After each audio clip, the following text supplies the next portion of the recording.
router pembatas kita yang tidak pernah yang bertindak sebagai penjaga gerbang pembatasan.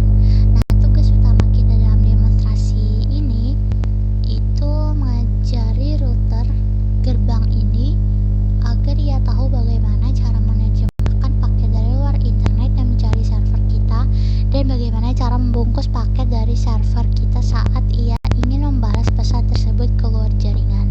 Nah, langkah pertama kita adalah membuka CLI pada router pembatas utama tersebut.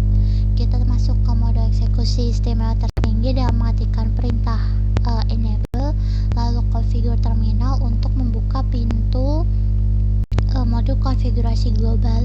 Di dalam prompt global inilah kita akan mengetikkan perintah sakti penyambung dua dunia. Kita masukkan perintah utamanya yaitu IPnet inside source static, lalu IP-nya. Nah, di sini kita akan bedah arsitektur logika dari baris perintah yang sangat penting ini. Nah, frasa IPnet inside source itu memberitahu sistem operasi iOS bahwa sumber paket yang akan kita manipulasi ini berasal dari dalam jaringan internal kita.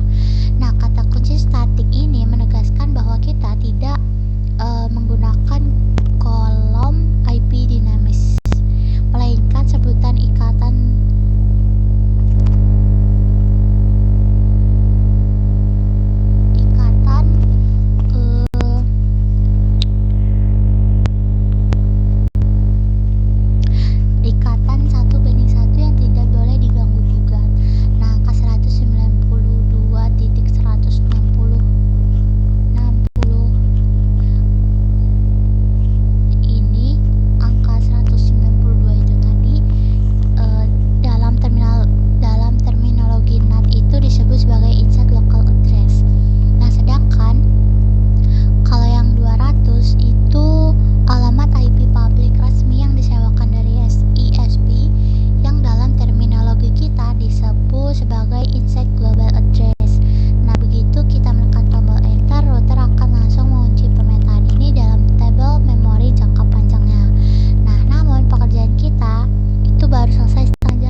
translasi ini tidak akan pernah terjadi karena paket data akan lewat begitu saja tanpa tersaring.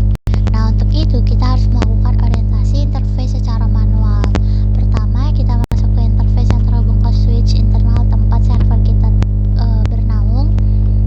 Nah, kita ketikkan perintah interface gigabit ethernet 0 Nah, di dalam submode interface lokal ini kita dideklarasikan perannya dalam mengetikkan perintah pertahanan, yaitu IPnet inside. Nah, melalui perintah ini kita menegaskan bahwa setiap paket yang masuk ke lubang gigabit 0 ini itu harus diperiksa apakah ia memerlukan translasi NAT atau tidak. Nah, setelah itu kita keluar dari submode tersebut dan mengetik exit dan segera beralih menuju kabel yang terhubung langsung ke arah jaringan penyedia jasa internet atau ISP. Nah, kita ketik perintah tersebut. Di dalam menu kabel luar ini kita ketikkan perintah penentu yaitu IPnet outside. Nah, kata kunci outside ini merupakan instruksi tegas kepada router bahwa interface serial ini adalah wilayah publik, di mana semua paket yang keluar dari pintu ini sudah harus terbungkus rapi menggunakan wajah IP public inside global yang sudah kita daftarkan tadi.